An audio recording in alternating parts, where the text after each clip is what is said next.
Welcome to chemistry world affair classes. तो students देखो, अगर ये सेशन आपको अच्छे लग रहे हैं और आपके लिए बेनिफिशियल हैं तो बेटा आप इसे अप्रिशिएट करो, सपोर्ट करो, चैनल को सब्सक्राइब करो, ज़्यादा से ज़्यादा लाइक करो। तो बेटा ये कंटिन्यू रहेंगी सीरीज। देखिए आज मैं आरबीएससी ने कुछ क्वेश्चन बैंक दिए है जिसे मैं सॉल्व करूँगा। अब बेटा मैं ये तो नहीं कह रहा हूँ कि यही question as it is exam में आएंगे, बट इनसे रिलेटेड क्वेश्चन ही आएंगे। और ऐसा नहीं है कि ये राजस्थान बोर्ड के लिए है, ऐसा बिल्कुल भी नहीं है बेटा। किसी भी बोर्ड में आप इस टाइप के क्वेश्चंस को देख सकते हैं, ठीक है। तो आइए बेटा हम क्वेश्चंस को देखते हैं। तो सबसे पहला हमारा जो क्वेश्चन है वो है बेटा, which of the following hydrogen bonded molecular solid. देखिए हिंदी लैंग्वेज लिखी हुई है, मैं इसे इंग्लिश में बोलूँगा। वो आपसे पूछ रहा है कि इनमें से कौन सा बेटा मॉलिक्यूलर सॉलिड ऐसा है जो हाइड्रोजन बॉन्डेड है। तो आपको अच्छे से पता होना चाहिए कि जो HF है बेटा, क्योंकि HF में जो हाइड्रोजन एंड फ्लोरीन का इलेक्ट्रोनेगेटिविटी डिफरेंस है वो अधिक होता है। कि हमें पता है कि हाइड्रोजन 2.1 होता है बेटा, जबकि फ्लोरीन हमारा कितना होता है 4.0 होता है। तो इन दोनों के बीच में जो बॉन्ड बनेगा वो कौन सा बनेगा बेटा, पोलर कोवलेंट बॉन्ड, जिसके कारण क्या होगा, ये पार्शियल नेगेटिव ये पार्शियल पॉजिटिव। तो HF मॉलिक्यूल में क्या पाया जाएगा बेटा, हाइड्रोजन बॉन्डिंग होगी, हाइड्रोजन बॉन्डिंग। तो हमारा यहाँ आंसर कौन सा आ गया, HF आ गया। नाउ नेक्स्ट सेकंड देखिए बेटा, BCC यूनिट सेल में नंबर ऑफ पार्टिकल्स पूछ रहा है आपसे कि how many particles are present in BCC unit cell. तो आपको पता है BCC यूनिट सेल कैसी होती है बेटा, जिसमें पार्टिकल्स उसके कॉर्नर्स पे होते हैं, ईच कॉर्नर पे पार्टिकल होता है, प्लस 1 पार्टिकल इसके सेंटर में होता है। तो यहाँ हमें कॉर्नर पे जो पार्टिकल होता है उसका हिस्सा कितना होता है 1/8, और इसका कितना होता है बेटा 1। तो टोटल नंबर ऑफ पार्टिकल्स कितने हो गए, 8 इंटू 1/8 प्लस 1 मीन्स 2 बेटा। तो नंबर ऑफ पार्टिकल्स कितने आ गए BCC में, 2। नेक्स्ट फुल्स गोल्ड पूछा है बेटा आपसे, फुल्स गोल्ड किसे कहते हैं, तो ये हमारे पास होगा FeS2 बेटा, FeS2। नेक्स्ट आइए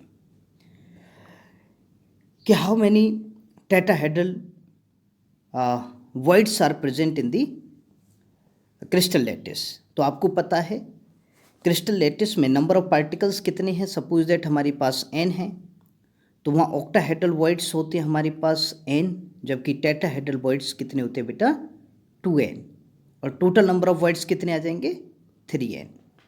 नाउ नेक्स्ट आइए, द कंडक्टिविटी ऑफ सेमीकंडक्टर्स। तो सेमीकंडक्टर्स की कंडक्टिविटी बेटा टेम्परेचर के रेस्पेक्ट में पूछ रहा है। तो हमें पता होना चाहिए कि जो कंडक्टर्स होते हैं बेटा, है ना, कंडक्टर्स होंगे उनकी कंडक्टिविटी टेम्परेचर के इन्वर्सली प्रोपोर्शनल होती है, जबकि सेमीकंडक्टर्स की जो कंडक्टिविटी होगी बेटा, सेमीकंडक्टर्स के लिए जो कंडक्टिविटी होगी वो कौन सी होगी, टेम्परेचर के डायरेक्टली प्रोपोर्शनल होती है। The conductivity of semiconductors is directly proportional to the temperature. तो इसमें क्या होगा बेटा, इंक्रीज होती है, नंबर फर्स्ट ऑप्शन राइट होगा। नेक्स्ट आइए, अमॉर्फस सॉलिड पूछा है बेटा आपसे कि which one is amorphous solid. देखो आपको पता है ये आयनिक हो गया, ये आयनिक हो गया, जबकि ये मेटेलिक हो गया, तो अमॉर्फस एक ही बचा बेटा हमारे पास, paper. Next, what is the packaging efficiency of HCP unit cell. HCP unit cell की पैकेजिंग एफिशिएंसी पूछ रहा है। तो इससे पहले जो वीडियो बनाई थी मैंने उसमें बताया था आपको कि सिंपल क्यूबिक के लिए 52.4%, BCC के लिए 68%, जबकि बेटा SCP हो गया, CCP हो गया एंड FCC हो गया, इनके लिए हमारा कितना होता है 74%। तो राइट ऑप्शन आ गया नंबर 4th। नेक्स्ट बेटा, the semiconductors which are uses to the signals, identification of signal. तो आइडेंटिफिकेशन ऑफ सिग्नल्स में हमारा कौन सा यूज होता है बेटा, गैलियम आर्सेनाइड। कौन सा होगा, गैलियम आर्सेनाइड। नेक्स्ट आइए, विच वन इज कोवेलेंट सॉलिड बेटा, कोवेलेंट सॉलिड पूछ रहा है। तो आपको पता है कोवेलेंट सॉलिड में हमारा कौन सा आता है, डायमंड आता है, ग्रेफाइट आता है ना, सिलिकॉन कार्बाइड आएगा, SiO2 आएगा। तो these are covalent solid. Which are also known as network solid, इन्हें नेटवर्क सॉलिड भी कहते हैं। नेक्स्ट आइए बेटा कि how many crystal lattice are present. Crystal lattice पूछ रहा है बेटा, ब्रेवियस लैटिस नहीं पूछ रहा। अगर ब्रेवे लैटिस पूछता तो वो कितने होते हैं 14, जबकि क्रिस्टल लैटिस हमारे कितने टाइप के होते हैं 7 टाइप के। Crystal lattice 7 types. नेक्स्ट आइए बेटा the essential requirement for a ideal solution, है ना। आइडियल सॉल्यूशन के लिए हमारे पास क्या होता है, डेल्टा एच मिक्सिंग जीरो होता है, yes. Delta V mixing zero होता है, yes. It follow Raoult law, yes. तो हमारे पास ऑप्शन कौन सा आ गया बेटा, डी। नेक्स्ट आइए when a solute dissolve in a solvent, then क्या होगा बेटा, जब हम किसी भी सॉल्यूट को सॉल्वेंट में डिजोल्व करते हैं तो क्वथनांक यानी बॉइलिंग पॉइंट डिक्रीजेस। नो बेटा, बॉइलिंग पॉइंट इंक्रीज होता है, डिक्रीज नहीं, इंक्रीज होता है। नंबर सेकंड है बेटा बॉइलिंग पॉइंट इंक्रीजेस, यस, है ना। हम पढ़ते हैं कॉलिगेटिव प्रॉपर्टीज पढ़ते हैं, उनमें कौन सी आती है, एलिवेशन इन बॉइलिंग पॉइंट। तो बॉइलिंग पॉइंट क्या होगा बेटा, इंक्रीजेस होगा। नेक्स्ट आइए which law is related with the solubility of gases in liquid. तो ये हमारा कौन सा है बेटा, हेनरी लॉ है। हेनरी लॉ, हेनरी क्या कहता है कि the partial pressure of A gas, किसी भी गैस का पार्शियल प्रेशर किसके इक्वल होता है, mole fraction of the gas into total pressure. Now next बेटा which one is not a colligative property. तो कॉलिगेटिव प्रॉपर्टी बेटा हमारे पास 4 होती हैं, कौन कौन सी। नंबर फर्स्ट है relative lowering in vapour pressure, number first बेटा relative lowering in vapour pressure. Number second है elevation in boiling point, elevation in boiling point. Number third है बेटा depression in freezing point. Number fourth है osmotic pressure, osmotic pressure. तो ये हमारी 4 colligative properties हो गई। अब पूछ रहा है इनमें से कौन सा नहीं है, तो कौन सा नहीं होगा बेटा, फ्रीजिंग पॉइंट। नेक्स्ट आइए which solution shows positive deviation from Raoult's law. तो आपको पता है पॉजिटिव डेविएशन के लिए क्या होता है बेटा, डेल्टा एच मिक्सिंग हमारे पास क्या होना चाहिए, पॉजिटिव होना चाहिए। डेल्टा वी मिक्सिंग पॉजिटिव होना चाहिए। तो देखो आपको ट्रिक बताई गई है। ट्रिक क्या है कि बेटा जब कोई भी अनदर सॉल्यूट किसी भी सॉल्वेंट के हाइड्रोजन बॉन्डिंग को डिस्टर्ब कर रहा हो, है ना, जब एक सॉल्यूशन किसी दूसरे सॉल्यूशन की हाइड्रोजन बॉन्डिंग को डिस्टर्ब कर रहा हो तो वो डेविएशन कौन सा, वो सॉल्यूशन कौन सा डेविएशन शो करेंगे, पॉजिटिव डेविएशन। जैसे कि देखिए यहाँ बेटा हमारे पास यहाँ वाटर एंड HCl है, ये तो नेगेटिव डेविएशन शो करेगा क्योंकि डेल्टा एच क्या हो जाएगा बेटा, नेगेटिव। ऐसे ये भी हमारे पास डेल्टा एच क्या होगा, नेगेटिव होगा। बट यहाँ देखिए बेंजीन एंड मैथेनॉल, तो मैथेनॉल में आपको पता है पहले से ही हाइड्रोजन बॉन्डिंग होती है ना बेटा, मैथेनॉल के मॉलिक्यूल्स के बीच में। बट यदि आप इसमें बेंजीन ऐड करोगे तो तुम्हें पता है वो इसकी हाइड्रोजन बॉन्डिंग को डिस्टर्ब करेगी, इनके बीच में आ जाएगी, तो वॉल्यूम क्या हो जाएगा बेटा, इंक्रीज हो जाएगा। और वॉल्यूम इंक्रीज होगा तो डेविएशन कौन सा शो करेगा, पॉजिटिव। या राइट ऑप्शन कौन सा होगा बेटा, थर्ड। नेक्स्ट आइए the two liquids which are boil at a specific temperature, है ना, without any change in the composition. तो बेटा 2 कोई लिक्विड हैं जो एक निश्चित कांस्टेंट टेम्परेचर पर बॉयल होते हैं without any composition change.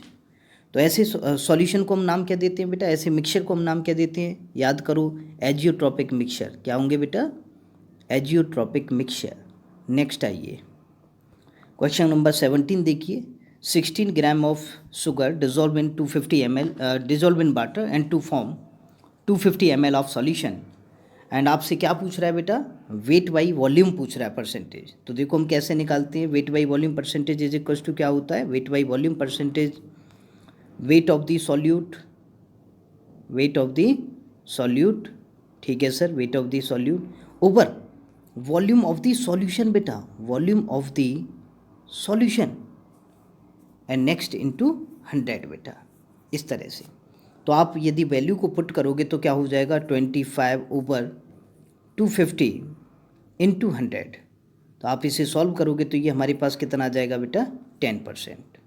Now next आइए फॉर अ स्पॉन्टेनियस प्रोसेस के लिए आपको क्या क्या बताना है बेटा, सेल कांस्टेंट क्या होगा, इक्विलिब्रियम कांस्टेंट क्या होगा, सेल कांस्टेंट क्या होगा, एंड डेल्टा जी क्या होगा बेटा। तो देखो कैसे निकालते हैं।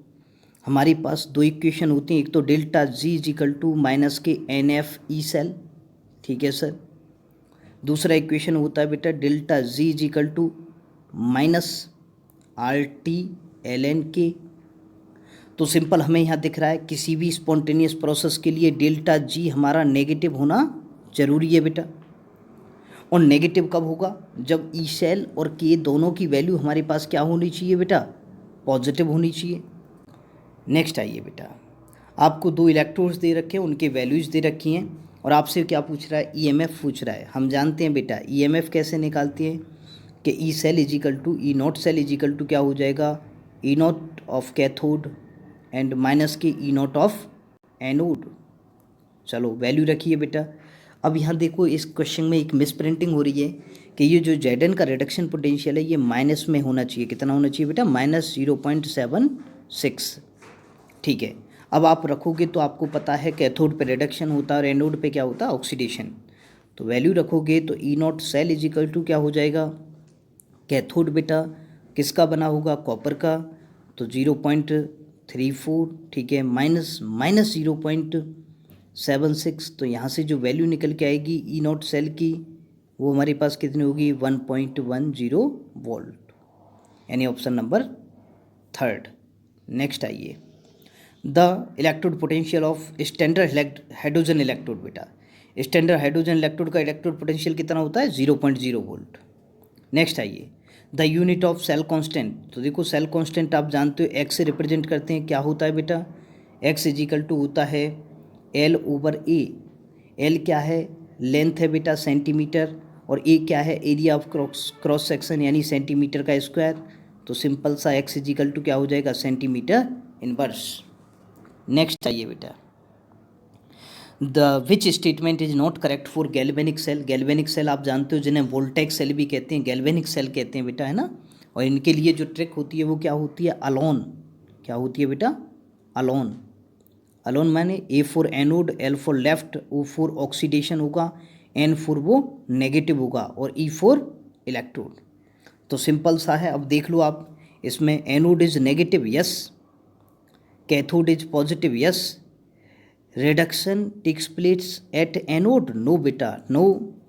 हमेशा चाहे किसी भी सेल का है, चाहे वो गैल्वेनिक सेल है मीन्स इलेक्ट्रोकेमिकल सेल है, चाहे वो इलेक्ट्रोलिटिक सेल है, एनोड पे हमेशा क्या होता है, ऑक्सीडेशन। तो यही ऑप्शन इनकरेक्ट है। नेक्स्ट आइए बेटा, एक इलेक्ट्रोड दे रखा है और आपसे पूछ रहा है कि नस्ट इक्वेशन क्या होगी इसके लिए। तो नस्ट इक्वेशन हम जानते हैं कैसे बेटा, कि E is equal to E naught minus R T over N F and L N K बेटा। अब इसमें हम देखेंगे कि के बेटा, के हम जानते हैं कि के क्या होता है, इक्विलिब्रियम कांस्टेंट होता है। कैसे निकालते हैं कि भाई प्रोडक्ट की कंसंट्रेशन ओवर रिएक्टेंट की कंसंट्रेशन। अब आप यहाँ प्रोडक्ट की कंसंट्रेशन रखोगे तो देखो एम सॉलिड है और हम सॉलिड की कंसंट्रेशन कितनी मानते हैं, 1, जबकि यहाँ क्या है बेटा, जो हमारा रिएक्टेंट है वो क्या है, M N positive aqueous state में, ठीक है। तो हम इस इक्वेशन को कैसे लिख सकते हैं, देखो ज़रा, सिंपली हम लिख सकते हैं के की जगह हम क्या लिख देंगे, एल एन, तो M solid over M N positive.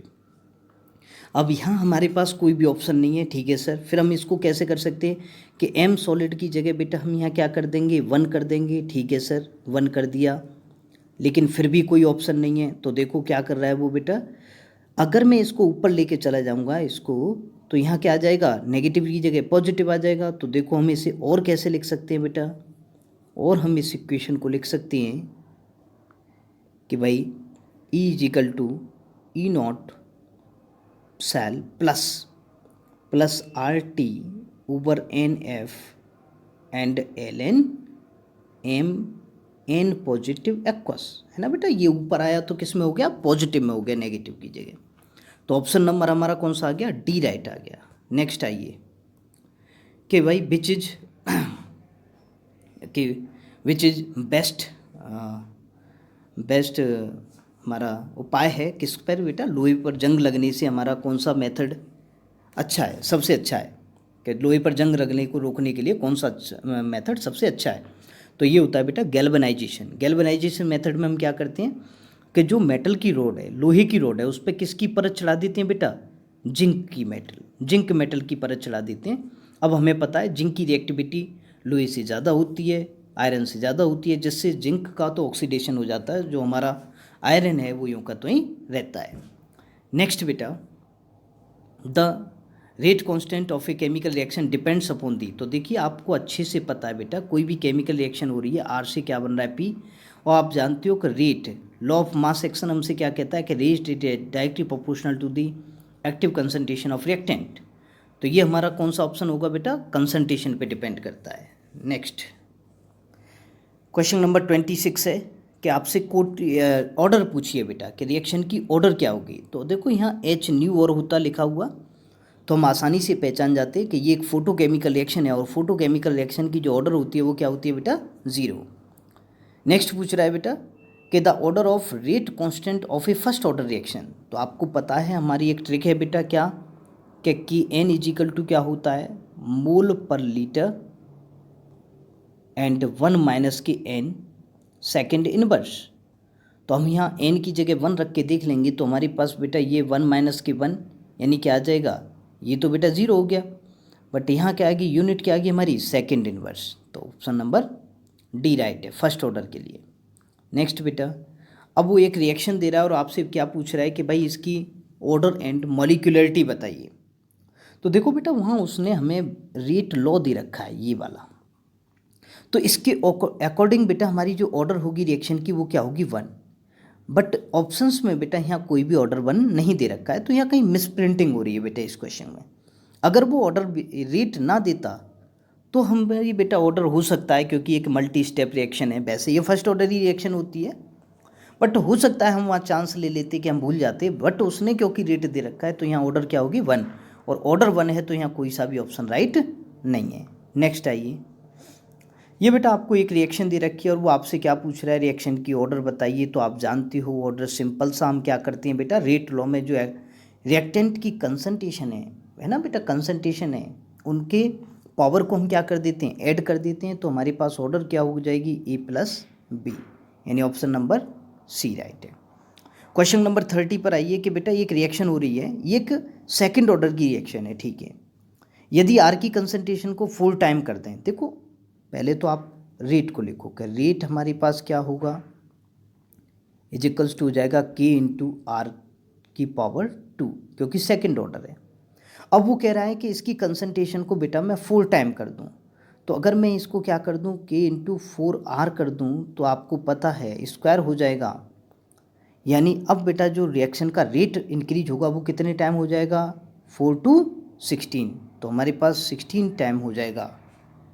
Next आइए बेटा, क्वेश्चन नंबर 31 को बेटा हम आगे 31 से आगे हम अगली स्लाइड्स में देखेंगे, क्योंकि वीडियो लंबी हो जाएगी। अगर आपको बेटा ये सेशन अच्छा लग रहा है और आप चाह रहे हो कि मैं ऐसे ही वीडियो बनाऊं, ऐसे ही वीडियो अपलोड करूं, तो देखो आपको इसके लिए पे करना पड़ेगा। और पे करना है किस फॉर्म में करना है बेटा, चैनल को लाइक करके, शेयर करके और सब्सक्राइब करके, और ज़्यादा से ज़्यादा फॉलोअर्स बनाकर। ठीक है बेटा, मैं ऐसे ही आगे आपके लिए वीडियो लाता रहूँगा, फ्री ऑफ कॉस्ट है, कोई चार्ज नहीं है। Thank you.